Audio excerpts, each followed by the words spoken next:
ఆంధ్రప్రదేశ్ రాష్ట్రంలోని వైసీపీ ప్రభుత్వం పెన్షన్ల పంపిణీ విషయంలో ఒక హైడ్రామా క్రియేట్ చేస్తుంది. శవ రాజకీయాలకు పాల్పడుతుందంటూ గుంటూరు పశ్చిమ నియోజకవర్గ కూటమి బలపరిచినటువంటి అభ్యర్థి గల్లా మాధవి కూడా నిప్పులు జరుగుతున్నారు. ప్రస్తుతం ఆమె ఎంతో ఉన్నారు, ఒకసారి అంతా మాట్లాడే ప్రయత్నం చేద్దాం. మేడం, నిజంగా ఈ పెన్షన్ల పంపిణీ విషయంలో కూడా హైడ్రామా జరుగుతుందని కూడా ఒక తీవ్ర ఆరోపణ గుప్పించారు, ఏం చెప్తారండి?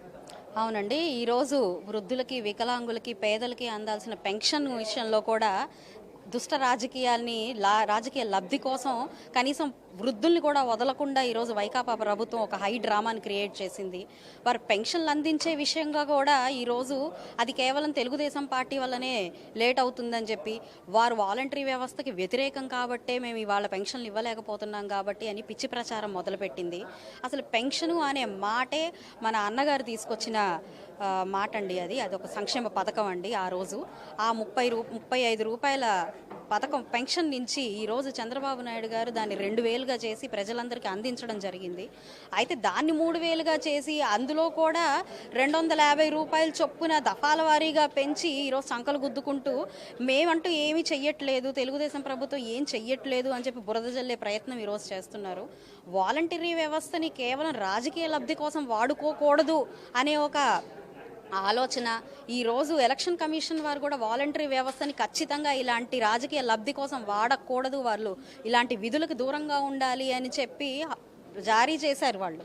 అలాంటి దాన్ని దృష్టిలో పెట్టుకుని వాలంటరీ వ్యవస్థ ఇట్లాంటి వాటికి దూరంగా ఉంటే మంచిది అని చెప్పి అభిప్రాయపడే నేపథ్యంలో పూర్తిగా వాలంటరీ సిస్టాన్నే తెలుగుదేశం పార్టీ కానీ కూటమి కానీ వ్యతిరేకిస్తుంది అని చెప్పి దుష్ట రాజకీయాలు, దుష్ప్రచారాలు చేస్తూ తెలుగుదేశం పార్టీ మీద, కూటమి అభ్యర్థుల మీద ఇలా బురద జల్లే ప్రయత్నం చేసి రాజకీయ లబ్ధి కోసం ఓటమి భయంతో ఈరోజు వైకాపా ప్రభుత్వం నీచ రాజకీయం చేస్తుందండి.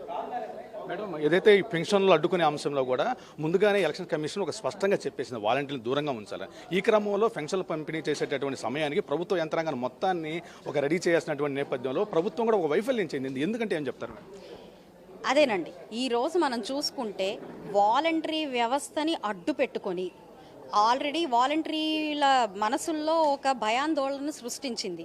ఏంటి అంటే రేపు పొద్దున ప్రభుత్వం వస్తే మీకు ఉద్యోగాలు ఉండవని, లేదంటే మీకు ఎలాంటి అవకాశాలు ఉండవు అని చెప్పి ఒక అసత్య ప్రచారాన్ని ఆల్రెడీ ప్రజల మధ్యలోకి వైకాపా ప్రభుత్వం తీసుకొచ్చింది.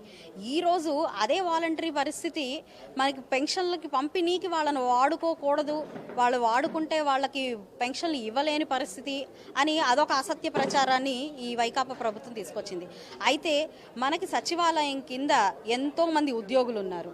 ఇలాగ వాలంటరీ వ్యవస్థ రద్దు అయ్యింది అని తెలిసినా కూడా ఈ ప్రజలందరినీ, ఈ ఎంప్లాయీస్ అందరినీ ఈ పెన్షన్ పంపిణీ కోసం ఎందుకు వాడుకోలేదు, ముందు నుంచే వాళ్ళని ఎందుకు సిస్టమ్ రెడీ చేయలేదు? దీనివల్ల మనం అర్థం చేసుకోవాల్సిన ఏకైక విషయం ఏంటంటే ఇది కేవలం ప్రభుత్వం మీద, ప్రతిపక్షాల మీద బురద జల్లే ప్రయత్నం. ఏ అవకాశం మనకు దొరుకుతుందా, ఏ పాయింట్ దొరికితే మనం వారి మీద ఏం చేసి ఒక నీచ రాజకీయం చెయ్యొచ్చు, ప్రజల మనసుల్లో ఒక భయాందోళన మనం సృష్టించవచ్చు అనే భావంతో ఈరోజు వైకాపా ప్రభుత్వం దిగజారుడు రాజకీయాల్లోకి పాల్పడుతుందండి. మేడం, తెలుగుదేశం ప్రభుత్వం కానీ తెలుగుదేశం పార్టీ కానివ్వండి, ఎవరు అధికారంలోకి వచ్చిన తర్వాత కూడా వాలంటీర్లకి మేము వ్యతిరేకం కాదు అని పదే చెప్తున్నప్పుడు కూడా ఈరోజు కొన్ని చోట్ల బలవంతంగా వాలంటీర్లు చేత అంటే రాజీనామాలు చేసినారని కూడా ఒక ఆరోపణ అయితే వినిపిస్తుంది. మేడం, ఏమంటారు? ఈ రాజీనామాలు కూడా ఇది ఒక హైడ్రామా అండి. రాజీనామాలు చేసి, లేదంటే వాళ్ళు స్వచ్ఛందంగా రాజీనామాలు చేయాల్సిన పని లేదండి. ఈరోజు వాళ్ళకి విధులకు దూరంగా ఉంటే సరిపోతుంది. రాజీనామాలనే హైడ్రామా చేస్తూ వాళ్ళు మళ్ళీ చాప కింద నీరులాగా ప్రజల్లోకి వెళ్తూ వాళ్ళని ప్రలోభ పెట్టే పనుల్లో ఉంటున్నారు. అలాంటివి అడ్డుకున్న నాడు మళ్ళీ అదే ఈ వైకాపా ప్రభుత్వం మూకలు మన రాజకీయ నాయకుల మీద, తెలుగుదేశం పార్టీ నాయకుల మీద దాడులు చేస్తున్నారు, మనం చూస్తున్నాము. ఇంతటి ప్రతి అంశం మీద వాలంటీర్లని ఎంత అధ్వానంగా వాళ్ళు వైకాపా ప్రభుత్వం వాడుకుంటుందంటే 5,000 రూపాయలు వాడికి ఒక బిస్కెట్లలాగా వేసి వారిని నిజంగా చెప్పుకోవాలంటే చాలా లోబడిన విషయాలకి వాళ్ళని వాడుకుంటూ ఒక కార్యకర్తల కంటే హీనంగా చూస్తున్న నేపథ్యం మనకు కనపడుతుంది. అయితే తెలుగుదేశం పార్టీ ఎప్పుడు కూడా ప్రజా సంక్షేమ పార్టీ, ప్రజల యొక్క సంక్షేమం కోసం, అభివృద్ధి కోసం పాటుపడే పార్టీ తెలుగుదేశం పార్టీ. అలాంటి పార్టీ ఒక వాలంటీర్ వ్యవస్థని దాన్ని రద్దు చేస్తుందని కానీ, వాళ్ళకి లబ్ధి పొందదు అని కానీ అలాంటి ఆలోచనే రాని పార్టీ అది. కాకపోతే ఈరోజు వీళ్ళు కేవలం ఒక రాజకీయం కోసం, దీన్ని ఒక రాజకీయ లబ్ధి పొందే ప్రక్రియ కోసం వారిని అమాయకులైన వాలంటీర్ని కావాలని సస్పెన్షన్లు చేయించడం, వాళ్ళ మీద క్రిమినల్ కేసులు పెట్టేలాగా వాళ్ళతో ఆ పనులు చేయించడం, ఇవన్నీ కూడా వాళ్ళ వేలుతో వాళ్లే కన్ను పొడుచుకునే విధంగా వాలంటీర్ వ్యవస్థని తయారు చేస్తుంది వైకాపా ప్రభుత్వం. అలాంటి వారి పట్ల కూటమి ప్రభుత్వం జాలి పడుతుంది.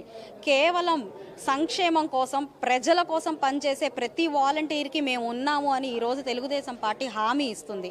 అవన్నిటినీ పక్కన పెట్టి ఈ పిచ్చి రాజకీయాలు చేస్తూ, బురద జల్లే ప్రయత్నాలు చేస్తూ ప్రజల్లో, వాలంటీర్ వ్యవస్థలో, వాలంటీర్ల మనసుల్లో మాత్రం ఒక ఇన్సెక్యూరిటీని, భయాన్ని కల్పిస్తుంది వైకాపా ప్రభుత్వం. మేడం, చివరిగా ఒక అంశం మేడం, అంటే ఇప్పుడు ప్రభుత్వ వైఫల్యాన్ని కూడా తెలుగుదేశం పార్టీకి పైకి నెట్టేటటువంటి ఒక ప్రయత్నం జరుగుతుంది. అంటే ఈ పెన్షన్దారులు ఎవరైతే ఉన్నారో వాళ్ళు కొంతమందికి అవగాహన ఉండొచ్చు, కొంతమంది అవగాహన ఉండకపోవచ్చు. నిజంగా తెలుగుదేశం పార్టీ వల్లే నిజంగా మాకు పెన్షన్ రావట్లేదు అన్నటువంటి అపోహలు కొంతమంది ఉండే నేపథ్యంలో ఈ సందర్భంగా పెన్షన్దారులకు కానీ రాష్ట్ర ప్రజలకు ఏం చెప్పదలుచు? నేను ఒకటి చెప్తున్నానండి.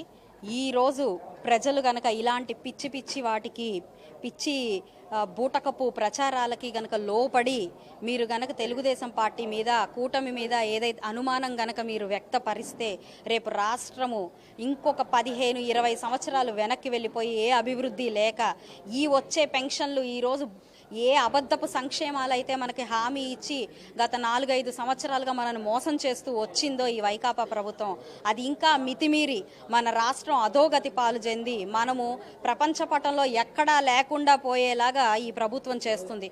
కాబట్టి ప్రతి ఒక్కళ్ళు తస్మాత్ జాగ్రత్త, అప్రమత్తమయ్యి ఈ వైకాపా ప్రభుత్వాన్ని ఎట్టి పరిస్థితుల్లో మన రాష్ట్రం నుంచి పారద్రోలాలి. పెన్షన్ల విషయంగా వస్తే మీ ఇంటికే మన తాత అమ్మలకి వచ్చి 4,000 రూపాయలు ఇచ్చే దిశగా మన ప్రభుత్వం ముందే హామీ ఇవ్వడం జరిగింది. కాబట్టి ప్రతి ఒక్కరికి ప్రభుత్వం వచ్చి రాగానే అర్హతలు ఉన్న ప్రతి ఒక్కరికి కూడా 4,000 రూపాయలు పెన్షన్ ఇవ్వడం జరుగుతుంది.